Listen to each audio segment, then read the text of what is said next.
Problem ಇರಲಿ, ಹಣದ problem ಇರಲಿ, ಹೆಲ್ತ್ ಪ್ರಾಬ್ಲಮ್ ಅಂದರೆ ಬೇರೆದೆಲ್ಲ ಸಣ್ಣದಾಗು ಆ ಒಂದು ಪರಿಸ್ಥಿತಿ. ಈಗ ನೋಡ್ತಾ ನೋಡ್ತಾ ಡೈಲಿ ನಾವು ಪೇಪರ್ ಓದಿ ಅಲ್ಲ ಪಕ್ಕದಲ್ಲಿ ಮಾತಾಡಿದ್ರೆ ಮೂರ್ತಿ ಸರ್ ಹೇಳ್ದಂಗೆ ಬೆಂಗಳೂರಲ್ಲೇ ಆಲ್ಮೋಸ್ಟ್ ಅಕ್ರಾಸ್ ಇಂಡಿಯಾ ಬಂದ್ಬಿಟ್ಟು ವರ್ಲ್ಡ್ದು ಡಯಾಬಿಟಿಕ್ ಕ್ಯಾಪಿಟಲ್.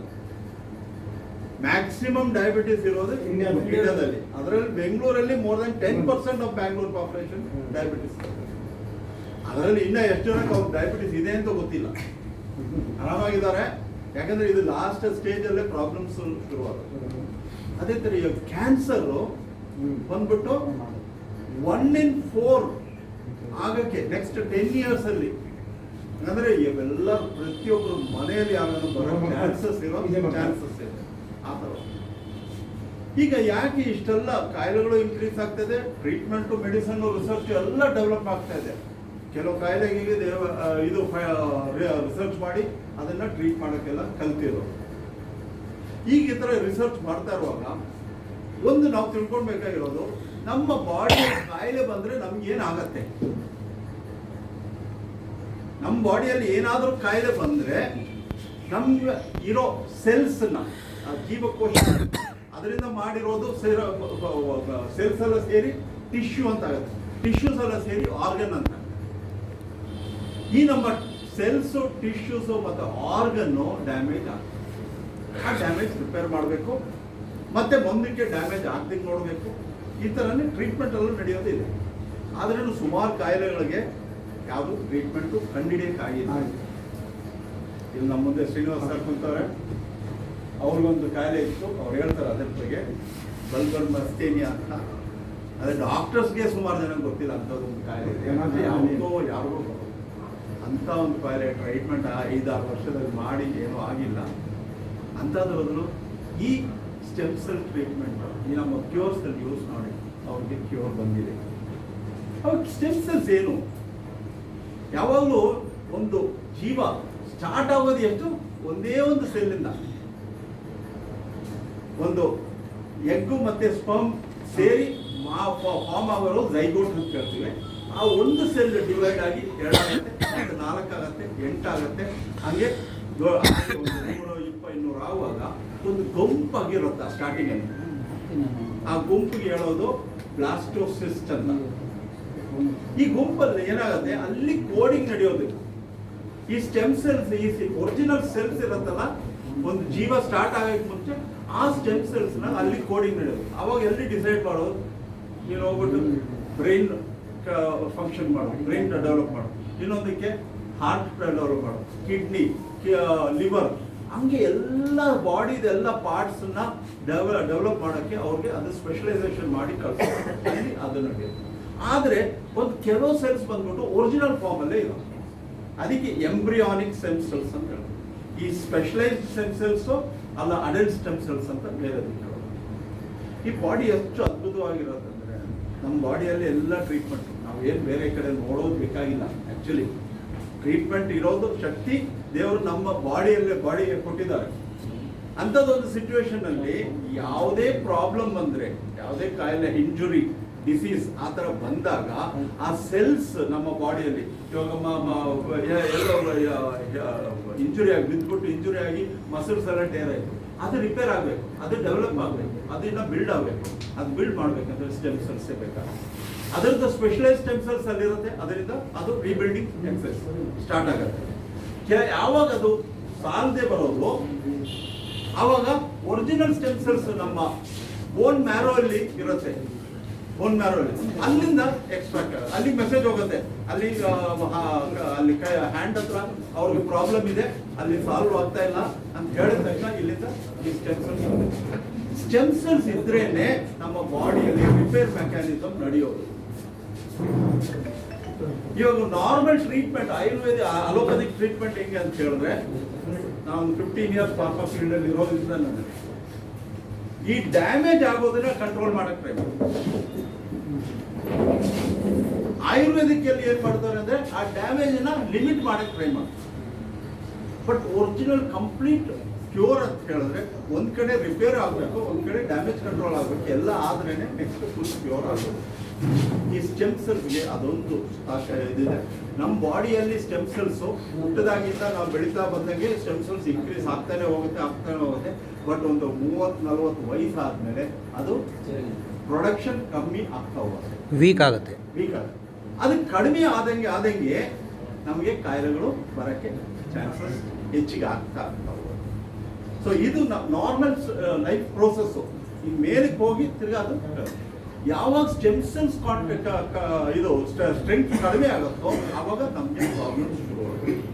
ನಾವು ಸ್ಟೆಮ್ ಸೆಲ್ಸ್ನ ಅದಕ್ಕೆ ಸ್ಟಾರ್ಟಿಂಗಲ್ಲಿ ಮೂರ್ತಿ ಸರ್ ಹೇಳ್ದಂಗೆ ಈ ರಿಸರ್ಚ್ ಶುರು ಮಾಡಿದಾಗ ನಮ್ಮ ಬಾಡಿಯಲ್ಲಿರೋ ನಮ್ಮ ಒರಿಜಿನಲ್ ಸ್ಟೆಮ್ ಸೆಲ್ಸ್ ಇದ್ರೇನೆ ಅದನ್ನ ಟ್ರೀಟ್ಮೆಂಟ್ ಮಾಡೋಕ್ಕಾಗತ್ತೆ ಅಂತ ಹೇಳ್ಬಿಟ್ಟು ನಾವು ಇದು ಸ್ಟೋರ್ ಮಾಡೋಕ್ಕೆಲ್ಲ ಶುರು ಮಾಡಿದ್ರು. ಈ ಸ್ಟೆಮ್ ಸೆಲ್ಸ್ ಬ್ಯಾಂಕಲ್ಲಿ ಹೋಗ್ಬಿಟ್ಟು ಸ್ಟೆಮ್ ಸೆಲ್ಸ್ನ ಸೇವ್ ಮಾಡೋದು. ಒಂದು 20-25 ವರ್ಷವರೆಗೂ ಏನಾದರೂ ಪ್ರಾಬ್ಲಮ್ ಆದರೆ ಕ್ಯೂರ್ ಮಾಡ್ಬೋದು ಅಂತ, ದೊಡ್ಡ ಕಾಯಿಲೆಗಳು ಬಂದರೆ ಯೂಸ್ ಮಾಡ್ಬೋದು ಅಂತ. ಆದರೆ ಭಾಳ ಕಾಸ್ಟ್ ಅದು ಮೇಂಟೈನ್ ಮಾಡೋಕ್ಕೂ, ಮತ್ತು ಅದು ಎಕ್ಸ್ಟ್ರಾಕ್ಟ್ ಮಾಡಿ ಇದು ಸ್ಟೆಮ್ ಸೆಲ್ ಟ್ರೀಟ್ಮೆಂಟ್ ಮಾಡೋದಕ್ಕೂ ಕಾಸ್ಟ್. ನೆಕ್ಸ್ಟ್ ಏನು ಮಾಡಿದ್ರು, ಓಕೆ ಈ ಬ್ಲಡ್ ನಾವು ಟ್ರಾನ್ಸ್ಫ್ಯೂಸ್ ಮಾಡ್ತೀವಿ, ಬೇರೆ ಇನ್ನೊಬ್ರದ್ದು ಆರ್ಗನ್ ನಮಗೆ ಇವಾಗ ಕಿಡ್ನಿ ಟ್ರಾನ್ಸ್ಪ್ಲಾಂಟು, ಲಿವರ್ ಟ್ರಾನ್ಸ್ಪ್ಲಾಂಟ್ ಎಲ್ಲ ಮಾಡ್ತಾ ಇರ್ತಾರೆ.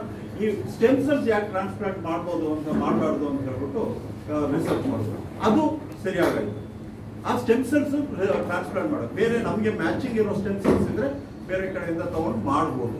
ಅದು ಅದ್ರ ರಿಸರ್ಚ್ ಇನ್ನ ಮಾಡ್ತಾ ಬಂದಂಗೆ ನೇಚರಲ್ಲಿ ಏನಿದೆ ಇದೆಲ್ಲ ನಾವು ಡೆವಲಪ್ ಮಾಡಿರೋದು ನೋಡಿದಾಗ ಈ ಕೆಲವು ವೆರೈಟಿ ಆಫ್ ಪ್ಲಾಂಟ್ಸ್ ಅಲ್ಲಿ ನಮ್ಮ ಹ್ಯೂಮನ್ ಬಾಡಿ ಸ್ಟೆಮ್ ಸೆಲ್ಸ್ಗೆ ಆಲ್ಮೋಸ್ಟ್ ಐಡೆಂಟಿಕಲ್ ಆಗಿರೋದಂತ ಇದು ಕಂಡುಹಿಡಿದ್ರು. ಅವು ಪ್ಲಾಂಟ್ಸ್ ಅಲ್ಲೂ ಸ್ಟೆಮ್ ಸೆಲ್ಸ್ ಇದೆ. ಸೊ ಮ್ಯಾಲಸ್ ಡೊಮೆಸ್ಟಿಕಾ ಅಂತ ಹೇಳ್ಬಿಟ್ಟು ಒಂದು special variety apple, green apple, Switzerland ಅಲ್ಲಿ ಬೆಳೆಯುವಂಥ ಆಪಲ್ ಅಲ್ಲಿ ಆಲ್ಮೋಸ್ಟ್ ನಮ್ಮ ತಾಯಿಯಿಂದ ನಮಗೆ ಬರೋ ಆ ಅಂಬ್ಲಿಕಲ್ ಕಾರ್ಡ್ ಅಲ್ಲಿ ಇರೋ ಸ್ಟೆಮ್ ಸೆಲ್ಸ್ ಮ್ಯಾಚ್ ಆಗೋ ತರ ಆ ಸ್ಟೆಮ್ ಸೆಲ್ಸ್ ಮ್ಯಾಚ್. ಅದೇ ತರ ಸೋಲಾರ್ ವಿಟ್ಸ್ ಅಂತ ಹೇಳ್ಬಿಟ್ಟು ವಿಟಿಸ್ ಅಂತ ಈ ಒಂದು ಗ್ರೇಪ್ಸ್ ಅದು ಬಹಳ ಕ್ಲೋಸ್ ಆಗಿ ಮ್ಯಾಚ್ ಇದೆ.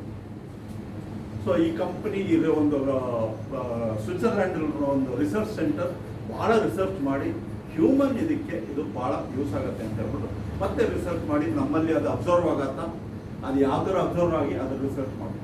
ಸೊ ಒಂದು ಇದು ಈ ಮ್ಯಾಲಸ್ ಡೊಮೆಸ್ಟಿಕಾ ಮತ್ತೆ ಸೋಲಾರ್ ವಿಟಸ್ ಇಂದ ಇಟ್ಕೊಂಡು ನಮ್ಮ ಸ್ಟೆಮ್ ಸೆಲ್ಸ್ ಫಸ್ಟ್ ನಮ್ಮ ಇರೋ ಸ್ಟೆಮ್ ಸೆಲ್ಸ್ ರೀಜನರೇಟ್ ಮಾಡುತ್ತೆ, ಒಂದು ಆಕ್ಟಿವೇಟ್ ಮಾಡೋದು, ರಿಜನರೇಟ್ ಅಲ್ಲಿ ಅದರದ್ದು ಫಂಕ್ಷನ್ಸ್ ಇಂಪ್ರೂವ್ ಮಾಡುತ್ತೆ.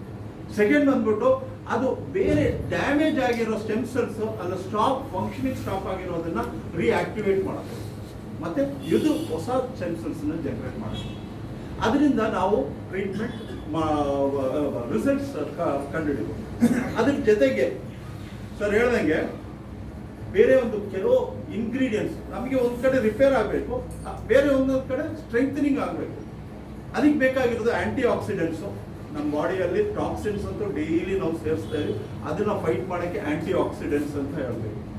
ಅದು ಆಂಟಿ ಆಕ್ಸಿಡೆಂಟ್ಸ್ ಬೇಕು, ನ್ಯೂಟ್ರಿಯೆಂಟ್ಸ್ ಬೇಕು, ಮತ್ತೆ ಮಿನರಲ್ಸ್ ಬೇಕು, ಇದೆಲ್ಲ ಬೇಕು. ಎಲ್ಲ ಇದ್ರೇನೆ ನಮ್ಮ ನಾರ್ಮಲ್ ಆರೋಗ್ಯವಾಗಿರೋದು. ಅದೆಲ್ಲ ನಾರ್ಮಲ್ ಫುಡ್ಡಲ್ಲಿ ಬರುತ್ತೆ. ಅದು ಯಾವಾಗ ಕಡಿಮೆ ಆಗುತ್ತೋ ಅದೆಲ್ಲ ನಾವು ಸಪ್ಲಿಮೆಂಟ್ ಆಗಿ ತಗೊಳ್ಬೇಕು. ಸೊ ಅದು ಕೆಲವು ಇದು ಆ್ಯಡ್ ಮಾಡಿ ಈ ಒಂದು ಪ್ರಾಡಕ್ಟ್ ಅನ್ನ ತಯಾರು ಮಾಡೋದು ಕ್ಯೂರ್ ಸೆಲ್ ಅಂತ. Stem cells the best available form, ಈ ನ್ಯಾಚುರಲ್ ಫಾರ್ಮ್ ಇರೋದು. ಅದ್ರ ಜೊತೆಗೆ ಆ್ಯಡ್ ಮಾಡಿರೋದು ಅಂದ್ರೆ ಈ ಇಂಗ್ರೀಡಿಯೆಂಟ್ಸ್. ನಂಬರ್ 1 ಬಂದ್ಬಿಟ್ಟು ಆಸ್ಟಾಜೆಂಥಿನ್ ಅಂತ ಹೇಳ್ಬಿಟ್ಟು ನಾವು ಟರ್ಮರಿಕ್ ತರ ನಾವು ಅರ್ಶಿನ, ಅದರಲ್ಲಿ ಆಂಟಿ ಬ್ಯಾಕ್ಟೀರಿಯಲ್ ಮತ್ತೆ ಆಂಟಿ ಆಕ್ಸಿಡೆಂಟ್ ಪ್ರಾಪರ್ಟೀಸ್ ಇದೆ. ಆ ಒಂದು ಪ್ರಾಪರ್ಟಿ ಇದು ಅದು ಸೊ ನಮಗೆ ಫೈಟರ್, ಮುಂದಕ್ಕೆ ಬರಬಾರ್ದು ಅಂತ ಹೇಳ್ಬಿಟ್ಟು ನೋಡೋಕ್ಕೆ ಒಂದು ಆರ್ಮಿ ಇದೆ ಥರ. ಸೆಕೆಂಡ್ ಬಂದ್ಬಿಟ್ಟು ಈ ಅಸೈಬೆರಿ ಬ್ರೆಜಿಲಲ್ಲಿ ಈ ಅಮೆಝಾನ್ ಫಾರೆಸ್ಟ್ ಅಲ್ಲಿ ಗ್ರೋ ಮಾಡೋ ಅಂತ ವೆರಿ ರಿಚ್ ಆಂಟಿ ಆಕ್ಸಿಡೆಂಟ್. ಕೆಲವು ಕಡೆ ಎಲ್ಲ ಬರೀ ಅಸೈಬೆರಿ ಜ್ಯೂಸ್ ಕುಡಿದ್ರೆ ಸುಮಾರು ಕಾಯಿಲೆಗಳು ಟ್ರೀಟ್ಮೆಂಟ್ ತಗೊಳ್ತಾ ಇದ್ದಾರೆ. ಸೊ ಅಸೈಬೆರಿ, ಬ್ಲೂಬೆರಿ ಅದು ಆಂಟಿ ಆಕ್ಸಿಡೆಂಟ್ ಪ್ರಾಪರ್ಟೀಸು, ಮತ್ತೆ ವೈಟಮಿನ್ ಡಿ, ಇ ಎಲ್ಲ ಅಸೈಬೆರಿ, ಬ್ಲೂಬೆರಿ, ಬಾರ್ಲಿ ಗ್ರಾಸ್ ಎಕ್ಸ್ಟ್ರಾಕ್ಟು ಇದು, ಮತ್ತೆ ಅದ್ರ ಜೊತೆಗೆ ಕ್ರೊಲೆಲ್ಲ, ಮತ್ತೆ ಕೋಕ್ಯೂ ಎನ್ಸೈಮ್, CoQ10 ಎನ್ಸೈಮ್ ಅಂತ ಹೇಳಿದ್ರೆ ನಮ್ಮ ಬಾಡಿಯಲ್ಲಿ ಯಾವಾಗ ಗ್ಲೂಕೋಸ್ ಹೋಗುತ್ತೆ, ಒಂದೊಂದು ಸೆಲ್ಲಲ್ಲಿ ಗ್ಲೂಕೋಸ್ ಹೋಗುತ್ತೆ, ಅದೇ ಫ್ಯೂಯಲ್. ಅದನ್ನ ನಾವು ಇವಾಗ ಮನೆಯಲ್ಲಿ ಗ್ಯಾಸ್ ಇದ್ರೂ ಹಚ್ಚಬೇಕಲ್ಲ, ಹಚ್ಚಿದ್ರೇನೆ ಅದು ಹೀಟ್ ಪ್ರೊಡ್ಯೂಸ್ ಮಾಡೋದು. ಅದೇ ತರ ಗ್ಲೂಕೋಸ್ ಇದ್ರೇನು ಅದನ್ನ ಆಕ್ಟಿವೇಟ್ ಮಾಡೋಕ್ಕೆ ಕೋಕ್ಯೂ ಎನ್ಸೈಮ್ ಬೇಕು. ಅದಿದ್ರೇ ಎನರ್ಜಿ ಬಿಲ್ಡ್ ಆಗೋದು. ನಮ್ಮ ಬಾಡಿಯಲ್ಲಿ ವೈಟಾಲಿಟಿ, ಎನರ್ಜಿ ಎಲ್ಲ ಬಿಲ್ಡ್ ಆಗಬೇಕಂದ್ರೆ ಅದು ಬೇಕು. ಸೊ ಕೋಕ್ಯೂ ಎನ್ಸೈಮ್ ನಾವು ಇದರಲ್ಲಿ ಆ್ಯಡ್ ಮಾಡಿದ್ವಿ. ಅದರ ಜೊತೆಗೆ ಒಮೆಗಾ 3, ಒಮೆಗಾ 6, ಒಮೆಗಾ 9 ಇದು ಎಷ್ಟು ಐಟಮ್ಸ್ ಬೇರೆ ಇನ್ನೂ ಒಂದು ಕೆಲವು ಇಂಗ್ರೀಡಿಯೆಂಟ್ಸ್ ಆ್ಯಡ್ ಮಾಡಿ ಒಂದು ವಂಡರ್ಫುಲ್ ಇದು ಮಾಡಿದ್ದಾರೆ. ಇದರಲ್ಲಿ ಇವಾಗ ನಾವು ಕೇಳ್ಬೋದು, ಎಲ್ಲರೂ ಕೇಳೋದು ಏನಂದರೆ ಈ ಸ್ಟೆಮ್ ಸೆಲ್ಸ್ ತಗೊಂಡ್ರೆ ಅದು ಹೆಂಗೆ ಎಲ್ಲ ಕಾಯಿಲೆ ಟ್ರೀಟ್ಮೆಂಟ್ ತಗೊಂಡು ಅದು ಸ್ಟೆಮ್ ಸೆಲ್ಸ್ ಬಗ್ಗೆ ನಾವು ತಿಳ್ಕೊಂಡ್ರೆ ನಮ್ಗೆ ಅದು ಅರ್ಥ ಆಗುತ್ತೆ. ಯಾಕೆ ಸ್ಟೆಮ್ ಸೆಲ್ಸ್ ಏನಂದರೆ ಒಂಥರ ಈ ಇವಾಗ ಬಾರ್ಡರ್ ಸೆಕ್ಯೂರಿಟಿ ಫೋರ್ಸ್ ಆ ಥರ ನಾವು ಪೊಲೀಸಲ್ಲಿ ಕೇಳ್ತೇವೆ, reserve force, reserved arm police ಅಂತ ಇರ್ತಾರಲ್ಲ, ನಾರ್ಮಲ್ ಅವರು ಮಾಡ್ತಾ ಇರ್ತಾರೆ. ಅವ್ರಿಗೆ ಎಲ್ಲಿ ಪ್ರಾಬ್ಲಮ್ ಬರುತ್ತೆ ಅವಾಗ ರಿಸರ್ವ್ ಪೊಲೀಸ್. ಅದೇ ತರ ಈ ಸ್ಟೆಮ್ ಸೆಲ್ಸ್ ಬಂದಿರುವಂತರ ರಿಸರ್ವ್ ಪೊಲೀಸ್ ತರ ಯಾವಾಗ ನಮ್ಗೆ ಏನ್ ಪ್ರಾಬ್ಲಮ್ ಎಲ್ಲಿ ಬರುತ್ತೋ ಈ ಸ್ಟೆಮ್ ಸೆಲ್ಸ್ ನಾವು ಬಂದಾಗ ಅದು ಎಲ್ಲಿ ಬೇಕಾದ್ರೂ, ಬ್ರೈನಲ್ ಪ್ರಾಬ್ಲಮ್ ಇದ್ರು ಸ್ಟೆಮ್ ಸೆಲ್ಸ್ ಹೋಗ್ಬೇಕು, ಹಾರ್ಟ್ ಪ್ರಾಬ್ಲಮ್ ಇದ್ರು ಸ್ಟೆಮ್ ಸೆಲ್ಸ್ ಹೋಗ್ಬೇಕು, ನಾವು ಮಸಲ್ ಸೆಲ್ ಪ್ರಾಬ್ಲಮ್ ಆದ್ರೆ ಎಲ್ಲ ಆದ್ರೂ ಈ ಸ್ಟೆಮ್ ಸೆಲ್ಸ್ ಬೇಕಾಗುತ್ತೆ. ಈ ಪ್ರಾಡಕ್ಟ್ ನಾವು ಯೂಸ್ ಮಾಡಿದಾಗ ಆ ಸ್ಟೆಮ್ ಸೆಲ್ಸ್ ಎಲ್ಲಿ ರಿಕ್ವೈರ್ಮೆಂಟ್ ಇರುತ್ತೋ ಅಲ್ಲಿಗೆ ಕರೆಕ್ಟ್ ಆಗಿ ರೀಚ್ ಆಗುತ್ತೆ. ಆ ಒಂದು ಕೆಪಾಸಿಟಿ ಇದರಲ್ಲಿ ಈ ಸ್ಟೆಮ್ ಸೆಲ್ಸ್ ನಾವು ಬೋನ್ ಮ್ಯಾರೋಲ್ಲಿ ಸ್ಟೆಮ್ ಸೆಲ್ಸ್ ಅದು ಅದರದ್ದು ಕೆಪಾಸಿಟಿ ಕಡಿಮೆ ಆಗುತ್ತೆ, ಪವರ್ ಕಡಿಮೆ ಆಗೋದಾಗ ಈ ಪ್ರಾಡಕ್ಟ್ ತಗೊಂಡಾಗ ಅಲ್ಲಿದು ಅದು ರೀಜನರೇಟ್ ಆಗಿ ನಮಗೆ ಎಲ್ಲಿ ಬೇಕಾದರೂ ಟ್ರೀಟ್ಮೆಂಟ್. ಸೊ ಕೆಲವರ ಕ್ಯಾನ್ಸರ್ ಟ್ರೀಟ್ಮೆಂಟ್ ಆಯ್ತು, ಕೆಲವರ ಡಯಾಬಿಟಿಸ್ ಆಯ್ತು, ಕೆಲವರ ಬೇರೆ ಪ್ರಾಬ್ಲಮ್ಸ್ ಎಲ್ಲದಕ್ಕೂ. ಅವಾಗ ಜನ ನೋಡಿದ್ರೆ ಇದೇನಪ್ಪ ಇದೇನೋ ಒಂಥರ ಮಂತ್ರ ಮಾಡ್ದಂಗ ಮ್ಯಾಜಿಕ್ ಮಾಡ್ದಂಗ ಅಂತ ಅಲ್ಲ, ಇದು ಸೈನ್ಸ್ ಇದೆ ಅದ್ರ ಬ್ಯಾಕ್, ಸೈಂಟಿಫಿಕ್ ಆಗಿ ಡೆವಲಪ್ ಆಗಿರೋದು, ಸೈಂಟಿಫಿಕ್ ಆಗಿ ಎಕ್ಸ್ಪ್ಲೈನ್ ಮಾಡುವಂಥ ನಾವು ಯಾವುದಕ್ಕೂ ಸೊ ಬಟ್ ಕೆಲವ್ರದ್ದು ಅವ್ರದ್ದು ಸಿಚುವೇಶನ್ ಪ್ರಕಾರ ಟ್ರೀಟ್ಮೆಂಟ್ ಕೆಲವ್ರಿಗೆ 3 ದಿನಕ್ಕೆ 4 ದಿನಕ್ಕೆ ರಿಸಲ್ಟ್ ಕಾಣುತ್ತೆ, ಕೆಲವ್ರಿಗೆ 10-15 ದಿನ ಆಗ್ಬೋದು, ಕೆಲವೊಂದು 1 ತಿಂಗಳು ಆಗ್ಬೋದು, ಬಟ್ ಡೆಫಿನೆಟ್ಲಿ ರಿಸಲ್ಟ್ ಬಂದೇ ಬರುತ್ತೆ. ನಮ್ಮಲ್ಲಿ ಇವಾಗ ತಗೊಂಡಿರೋರು ಎಷ್ಟೋ ಜನಕ್ಕೆ ಅಷ್ಟು ವಂಡರ್ಫುಲ್ ರಿಸಲ್ಟ್ಸ್ ಬಂದಿದೆ. ಇಲ್ಲೇ ಬಂದಿರೋರು ಇವಾಗ ಶ್ರೀನಿವಾಸ್ ಸರ್ ಇರ್ಬೋದು, ಸೀತಾರಾಮ್ ರೆಡ್ಡಿ ಸರ್ ಇರ್ಬೋದು, ಮಂಜುನಾಥ್ ಸರ್, ಸುಮಾರು ಜನಕ್ಕೆ ನಾನು ಇವಾಗ ಒಂದು 15 ದಿನದಿಂದಷ್ಟು 15-20 ದಿನದಿಂದ ಶುರು ಮಾಡಿ ಡಯಾಬಿಟೀಸು ಡೈಲಿ 2 ಟೈಮ್ಸ್ ಟ್ಯಾಬ್ಲೆಟ್, ಬೆಳಿಗ್ಗೆ 2 ಟ್ಯಾಬ್ಲೆಟ್ಸು, ಸಾಯಂಕಾಲ 2 ಟ್ಯಾಬ್ಲೆಟ್ಸು. ಈಗ ನಾನು ನೈಟ್ ಡಿನ್ನರ್ ಯಾವಾಗಲೂ ಕಡಿಮೆನೆ, ಜಾಸ್ತಿ ಹೆಚ್ಚಿಗೆ ಇದು ಮಾಡೋ ಒಳ್ಳೆ ಫ್ರೂಟ್ಸು, ವೆಜಿಟೇಬಲ್ಸು, ಬಾಯ್ಲ್ಡ್ ವೆಜಿಟೇಬಲ್ಸ್ ಆ ಥರ ಎಲ್ಲ ಮಾಡ್ತಾಯಿದ್ದೆ. ಶುಗರ್ ಎಲ್ಲ ಕಂಟ್ರೋಲ್ ಇದೆ. ಬಟ್ ಈಗ ಒಂದು 1 ವೀಕಿಂದ ನನಗೆ ಬೆಳಗ್ಗೆ ನಿಂತ್ಕೊಳ್ಳೋ ಶುಗರ್ ಡೌನ್ ಆಗಿರೋ ಥರ ಡ್ಯೂರಿಂಗ್ ದ ಡೇಟ್ ಆಗಿದೆ. ಅವಾಗ ಡಾಕ್ಟರ್ ನಮ್ಮ ಫ್ರೆಂಡ್ ಕೇಳಿದಾಗ ಒಂದು 2 ದಿನ ನೈಟ್ ಟ್ಯಾಬ್ಲೆಟ್ ತೊಗೊಂಡ್ಬೇಡ ನೋಡಿ ಅಂತ. 1 ವಾರ ಆಯಿತು, ಏನೂ ಪ್ರಾಬ್ಲಮ್ ಇಲ್ಲ. I am feeling that important sir. So ಆ ಥರ ನೀವು ಎಕ್ಸ್ಪೀರಿಯನ್ಸ್ ಮಾಡ್ತೀರ. ಕೆಲವ್ರಿಗೆ ಜಲ್ದಿ 10 ಡೇಸ್ 15 ಡೇಸಲ್ಲಿ ರಿಸಲ್ಟ್ ಬರ್ಬೋದು, ಕೆಲವ್ರಿಗೆ ಒಂದು ಸ್ವಲ್ಪ ಟೈಮ್ ಆಗ್ಬೋದು ನಾವು, ಬಟ್ ತಗೊಳ್ಳೋ ರೀತಿ ಇಸ್ ವೆರಿ ಇಂಪಾರ್ಟೆಂಟ್. ಈ ಪ್ರಾಡಕ್ಟ್ ನಾಲ್ಗೆ ಕೆಳಗೆ ಆ ಕೆಳಗಡೆ ಹಾಕಿ ಅದು ಹಂಗೆ ಇಟ್ಕೊಂಡ್ರೆ ನಮ್ಮ ಬಾಯಲ್ಲಿರೋ ಸಲೈವ ಜೊತೆ ಮಿಕ್ಸ್ ಆಗಿ ಗಂಟ್ಲಿಂದ ತಗೊಂಡೇ ನೋಡಬೇಕು. ಹಂಗೆ ಇಟ್ಬಿಟ್ಟು ಅಲ್ಲೇ ಇದು ಮಾಡ್ತಾ ಇದ್ರೆ ನಾಲ್ಗೆ ಕೆಳಗಡೆಯಿಂದ ಅಬ್ಸರ್ವ್ ಆಗಿಬಿಡುತ್ತೆ ಬ್ಲಡ್ಗೆ ಡೈರೆಕ್ಟ್ ಆಗಿ. ಯಾವಾಗ ಬ್ಲಡ್ಗೆ ಡೈರೆಕ್ಟ್ ಆಗಿ ಅಬ್ಸರ್ವ್ ಆಗುತ್ತೆ, ಬಯೋ ಅವೈಲಬಿಲಿಟಿ ಇನ್ಕ್ರೀಸ್ ಆಗುತ್ತೆ ಬ್ಲಡ್. ಆಮೇಲೆ ಈ ಯಾವುದೇ ಇದು ಬಂದ್ಬಿಟ್ಟು ಬ್ಲಡ್ ಅಲ್ಲಿ ಹೋಗಿ ಸೇರಬೇಕು, ಆವಾಗನೇ ಎಲ್ಲಿ ಹೋಗ್ಬೇಕು ಅಲ್ಲಿ ಹೋಗುತ್ತೆ. Blood connective tissue. ಸೊ ಅದಕ್ಕೆ ಇದಾಗಕ್ಕೆ ಇದು ಬಹಳ ಇಂಪಾರ್ಟೆಂಟ್ ಆಗಿದೆ. ಸೊ ಅದು ನಾವು ಆ ಥರ ಒಂದು ರೀತಿಯಲ್ಲಿ ತೊಗೊಂಡ್ರೆ ಬೆಳಿಗ್ಗೆ 5:30-6 ಗಂಟೆಗೆ ತೊಗೊಂಡ್ರೆ ಬೆಸ್ಟ್ ಫುಲ್ ಡೇ. ಕೆಲವರಿಗೆ 2 ಸರಿ ತೊಗೊಳ್ಬೇಕಾಗುತ್ತೆ, ಬೆಳಿಗ್ಗೆ ಒಂದ್ಸಲಿ ಸಂಜೆ ಒಂದ್ಸಲಿ. ಆವಾಗ ಇನ್ನೂ ರಿಸಲ್ಟ್. ಇವಾಗ ಕ್ಯಾನ್ಸರ್ ಎಲ್ಲ ಮಾಡಿ ಬಂದಿರೋ ಕ್ಯಾನ್ಸರ್ ಅದರಲ್ಲೂ ಇವಾಗ ಕೀಮೋ ಮಾಡ್ತಾ ಇರೋ ಟೈಮಲ್ಲಿ ಇದು ಅವಾಯ್ಡ್ ಮಾಡಬೇಕು ಅಂತ ಡಾಕ್ಟರ್ಸ್. ನಾನು ಇಲ್ಲಿ ಆಸ್ಟರ್ CMI ನಮ್ಮ ಫ್ರೆಂಡ್ ಅವ್ರ ವೈಫ್ ಕ್ಯಾನ್ಸರ್ ಟ್ರೀಟ್ಮೆಂಟ್ ತೊಗೊಂಡಿದ್ದಾರೆ. ಅವ್ರಿಗೆ ಜಸ್ಟ್ 1.5 ತಿಂಗಳಿಂದ ಏನು ಪ್ರಾಬ್ಲಮ್ ಇಲ್ಲ. ಒಂದು 2 ಮಂತ್ಸ್ ಬ್ಯಾಕು ಫೆಬ್ರವರಿ ಮಾರ್ಚಲ್ಲಿ ಏನೂ ಪ್ರಾಬ್ಲಮ್ ಇಲ್ಲ. ಸಡನ್ಲಿ ಹಿಂಗೆ ತಲೆ ಸುತ್ತ ಈಗ ನಿಂತ್ಕೊಂಡ್ರೆ ಬೀಳೋ ಥರ ಆಗೋದು, ಆ ಥರ ಎಲ್ಲ ಆಯಿತು. ವರ್ಟಿಗೋ ಪ್ರಾಬ್ಲಮ್ಮು, ಇಯರ್ ಪ್ರಾಬ್ಲಮ್ ಅಂತ ಹೇಳ್ಬಿಟ್ಟು ನಾನು ಕೇಳೋದು. ನಾನು ಹೇಳ್ದು ಡಾಕ್ಟರ್ ಹತ್ರ ಏನು ಸ್ಪೆಷಲಿಸ್ಟ್ ಎಲ್ಲ ಮೀಟ್ ಮಾಡೋದು. ನೋಡಿದ್ರೆ ಟ್ರೀಟ್ಮೆಂಟ್ ತೊಗೊಂಡು ನೋಡಿದ್ರೆ ಅದೇನು ಕಡಿಮೆ ಆಗಿಲ್ಲ. ಮತ್ತು ಅವ್ರು ಹೇಳಿದ್ರು ಸ್ಕ್ಯಾನ್ ಮಾಡಬೇಕು ಅಂತ ಹೇಳ್ಬಿಟ್ಟು ಸ್ಕ್ಯಾನ್ ಮಾಡಿದಾಗ ಅಲ್ಲಿ ಆಲ್ಮೋಸ್ಟ್ 1 ಪಾಯಿಂಟ್ ಸೈಜಲ್ಲಿ ಒಂದು ಟ್ಯೂಮರ್ ಇದೆ ಬ್ರೈನಲ್ಲಿ, ಬ್ರೈನ್ ಟ್ಯೂಮರ್. ಸೊ ಅವರು ಮತ್ತೆ ಇದು ಸಿ ಟಿ ಸ್ಕ್ಯಾನ್ ಅದೆಲ್ಲ ಮಾಡಿ ಕನ್ಫರ್ಮ್ ಮಾಡಿ ಇಲ್ಲಿ ಬೆಂಗಳೂರಲ್ಲಿ 3 ಹಾಸ್ಪಿಟಲಲ್ಲಿ ರೀಚೆಕ್ ಮಾಡಿಸಿ ಬೆಂಗಳೂರಿಗೆ ಹೋಗ್ಬಿಟ್ಟು ಅಲ್ಲೂ ಟೆಸ್ಟ್ ಮಾಡಿ ಎಲ್ಲರೂ ಕನ್ಫರ್ಮ್ ಮಾಡಿ ಕನ್ಫರ್ಮ್ ಸ್ಟೇಜ್. ಈ ಬ್ರೈನಲ್ಲಿ ಏನಾಗುತ್ತೆ ಅಂದರೆ ಅದಕ್ಕೆ 4th ಗ್ರೇಡ್ ಅಂತ ಹೇಳಿದ್ರೆ 4th ಸ್ಟೇಜ್ ಅಂದರೆ ಒಂದೇ ಆರ್ಗನ್ಗೆ ಸ್ಟೇಜ್ ಆಗೋದು ಒಂದು ಆರ್ಗನಿಗಿಂದ ಬೇರೆ ಆರ್ಗನ್ ಹೋದಾಗ ಮುಂಚೆ ಗ್ರೇಡ್ ಇರುತ್ತೆ ಸ್ಟಾರ್ಟಿಂಗಲ್ಲಿ. ಫಸ್ಟ್ ಸ್ಟೇಜ್, ಸೆಕೆಂಡ್ ಸ್ಟೇಜ್ ಅಂದರೆ ಒಂದೇ ಆರ್ಗನಲ್ಲಿ ಇರುತ್ತೆ. 3rd ಸ್ಟೇಜಲ್ಲಿ ಇಂದ ಸ್ಪ್ರೆಡ್ ಆಗಕ್ಕೆ ಶುರು ಆಗುತ್ತೆ. 4th stage multiple organ damage ಬಂದಾಗ 4th ಸ್ಟೇಜ್, ಮತ್ತು 5th ಸ್ಟೇಜ್ ಟರ್ಮಿನಲ್ ಸ್ಟೇಜ್ ಅಂತ. ಇದು 4th ಸ್ಟೇಜ್. ಬ್ರೈನ್ ಅಂದರೆ ಬ್ರೈನಿಂದ ಬೇರೆ ಕಡೆ ಜಾಸ್ತಿ ಹೋಗೋದು ಕಮ್ಮಿ. ಡಾಕ್ಟ್ರಿಂದ ಚೆನ್ನಾಗಿ ಹೇಳ್ಬೋದು ಅದ್ರ ಬಗ್ಗೆ. ಸೊ ಬಟ್ ಇದು ನಾನು ಅದಕ್ಕೆ ಇವ್ರಿಗೆ ಸಜೆಸ್ಟ್ ಮಾಡಿದೆ. ಬಟ್ ಅಲ್ಲಿ ಆಲ್ರೆಡಿ ಹಾಸ್ಪಿಟಲಲ್ಲಿ ಟ್ರೀಟ್ಮೆಂಟ್ ನಡೆದಿರೋದು. ಅಲ್ಲಿ ಹೋಗ್ಬಿಟ್ಟು ಅವ್ರು ಹೇಳಿದ್ರು ಡಾಕ್ಟ್ರ್ ಹತ್ರ ಕೇಳಿದೆ ನಾವು ಕೊಡೋಕ್ಕಾಗಲ್ಲ. ಆಯಿತು, ಡಾಕ್ಟ್ರ್ ಮೀಟ್ ಮಾಡೋಣ ಅಂತ ನಾನು ಡಾಕ್ಟರ್ ಬೆಲಿಯಪ್ಪ ಅಂತ ಹೇಳ್ಬಿಟ್ಟು ಅವರು ಕ್ಲಿನಿಕಲ್ ಆಂಕಾಲಜಿ ಹೆಡ್, ಅವ್ರಿಗೂ ಮೀಟ್ ಮಾಡಿ ಪ್ರಾಡಕ್ಟ್ನ ಡಿಸ್ಕಸ್ ಮಾಡಿದಾಗ ಅವರು product is a very good product, excellent product, ಅದು ಇಂಗ್ರೀಡಿಯಂಟ್ ನೋಡ್ಬೋದು.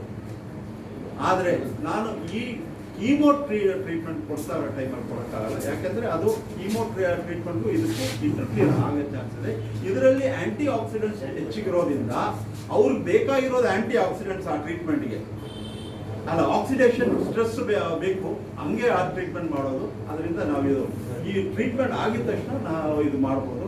ನನಗೆ ಇನ್ನೂ ಬಂದು ನೆಕ್ಸ್ಟ್ ವೀಕ್ ನಾನು ಹೇಳಿದ್ರೆ ನೆಕ್ಸ್ಟ್ ವೀಕ್ ಬಂದು ಭೇಟಿಯಾಗಿ ಫುಲ್ ಡೀಟೇಲ್ ಎಕ್ಸ್ಪ್ಲೇನ್ ಮಾಡಿ ನನ್ನ customers before chemo after chemo ಇಬ್ಬರು ಕೊಡೋ ಮಾಡೋಕ್ಕೆ. Important point during the chemo should not be given.